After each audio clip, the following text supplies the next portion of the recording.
कभी ऐसा होता है ना, दिन खत्म होता है और लगता है कि यार भागे तो बहुत, किया भी शायद बहुत कुछ, पर हासिल शायद कुछ खास नहीं। और वो टू डू लिस्ट वो तो बस लंबी होती जाती है ना, कभी खत्म ही नहीं होती। आज हम इसी उलझन पर बात करेंगे। ग्रेग मैक्यून की एक किताब है एसेंशियलिज्म, उसके हिंदी सारांश के आधार पर। किताब का जो निचोड़ है वो एक सीधी सी बात कहता है, कम करो लेकिन जो करो वो सही करो। हाँ, तो ये सारी जानकारी हमने उसी किताब के सारांश से ली है और आज हम यही समझने की कोशिश करेंगे कि भाई जो वाकई ज़रूरी है उस पर फोकस कैसे करें। चलें ज़रा गहराई में उतरते हैं। तो पहला और सबसे बुनियादी सवाल जो एसेंशियलिज्म उठाता है, क्या सच में सब कुछ करना ज़रूरी है? हम में से ज़्यादातर लोग सोचते हैं हाँ ये भी कर लूँगा, वो भी कर सकता हूँ, है ना। लेकिन एसेंशियलिस्ट सोचता है रुको, क्या वाकई ये ज़रूरी है? क्या ये मेरे वक्त और एनर्जी के लायक है? ये सोच बदलना इतना ज़रूरी क्यों है? हाँ, ये सवाल पूछना बहुत ज़रूरी है, क्योंकि यही हमें उस बोझ से बचाता है जो हम फालतू कामों का उठा लेते हैं। हमारी एनर्जी लिमिटेड है ना, अगर हम उसे 100 जगह बिखेर देंगे तो जो ज़रूरी काम है उसके लिए बचेगी ही नहीं। ग्रेग मैक्यून की एक बात मुझे याद आती है। उन्होंने कहा था, जिसका मतलब है कि अगर आप अपनी जिंदगी को प्राथमिकता नहीं देंगे तो कोई और दे देगा। हाँ बिल्कुल, कोई और हमारी लाइफ को चलाने लगेगा। सही बात है, ये अपनी जिंदगी का स्टीयरिंग व्हील अपने हाथ में लेने जैसा है। और कंट्रोल की बात चली है तो प्राथमिकता तय करने में एक बहुत बड़ा हिस्सा है ये सीखना कि किन चीजों को ना कहना है।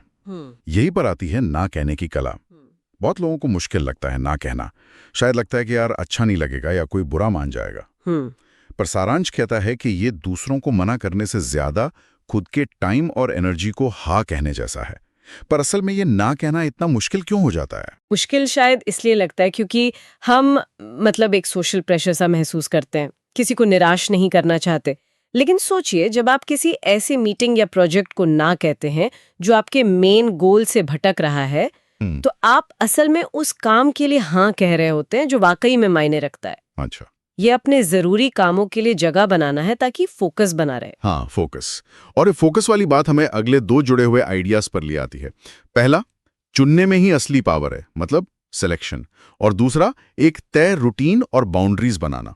सारांश इस पर जोर देता है कि हमें सोच समझकर कम चीजें चुननी चाहिए, लेकिन उन्हें पूरी तवज्जो से करना चाहिए। मतलब एक बार में एक काम, पर बढ़िया से। बिल्कुल। और साथ ही अपनी शेड्यूल को अहमियत देना, उसे डिस्टर्ब होने से बचाना, सीमाएं तय करना, ये सब मिलकर कैसे काम करते हैं? देखिए, जब ये सब चीजें साथ आती हैं ना, तो एक बहुत मजबूत सिस्टम बनता है। सोच समझकर चुनना कि क्या करना है, फिर जो जरूरी नहीं है उसे ना कहने की हिम्मत, फिर एक ऐसा रूटीन बनाना जिसमें आपके जरूरी कामों के लिए पक्की जगह हो। सही। और फिर बाउंड्रीज बनाना ताकि बाहरी डिस्ट्रैक्शन उन कामों में दखल न दें। ये सब एक दूसरे को सपोर्ट करते हैं।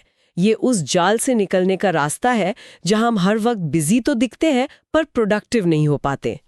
बिजी बनाम प्रोडक्टिव। हाँ, ये हमें सिर्फ काम करने से हटाकर सही काम करने की तरफ ले जाता है। बिल्कुल सही कहा। और यही हमें सबसे जरूरी सिद्धांत, उस कोर आइडिया तक लाता है, कम लेकिन बेहतर, लेस बट बेटर।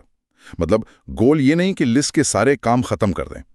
गोल है कि उन सबसे अहम कामों को पहचानें और उन्हें इतनी अच्छी तरह करें कि उनका असर दिखे, है ना। तो जब कोई सोच को अपनाता है तो असल में उसे मिलता क्या है, फायदे क्या हैं? फायदे तो कई हैं, जैसा सारांश बताता है। संक्षेप में कहूं तो जब आपकी प्राथमिकताएं बिल्कुल साफ होती हैं तो फैसले लेना बहुत आसान हो जाता है। आपको पता होता है क्या करना है क्या नहीं। हाँ, क्लैरिटी आ जाती है। बिल्कुल। और जब गैर जरूरी कामों का बोझ हटता है तो एक दिमागी सुकून मिलता है, शांति। आप अपना टाइम वहीं लगाते हैं जहां उसकी सबसे ज्यादा जरूरत है, तो टाइम मैनेजमेंट अपने आप सुधर जाता है। अच्छा। कुल मिलाकर जिंदगी में, काम में एक स्पष्टता आती है, एक गहरा फोकस आता है। आप कम चीजें करते हैं पर उनका वजन ज्यादा होता है। तो एसेंशियलिज्म का सार जैसे सारांश में बताया गया है वो यही हुआ, अपनी जिंदगी में वो गिनी चुनी बेहद जरूरी चीजें पहचानो, अपनी पूरी एनर्जी और ध्यान उन पर लगाओ, और बाकी सब जो गैर जरूरी है उसे छोड़ दो या हटा दो। एकदम सही।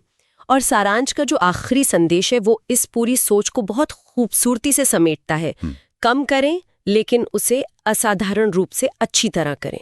मतलब क्वांटिटी नहीं, क्वालिटी पे फोकस। हाँ, कम लेकिन बेहतरीन। हाँ, तो इस बातचीत के बाद शायद हर कोई खुद से ये सवाल पूछ सकता है कि आज ऐसा कौन सा एक गैर जरूरी काम या कोई एक्टिविटी है जिसे मैं छोड़ सकता हूँ, ताकि वो जो एनर्जी बचेगी उसे मैं अपने सबसे ज़रूरी काम पर लगा सकूं।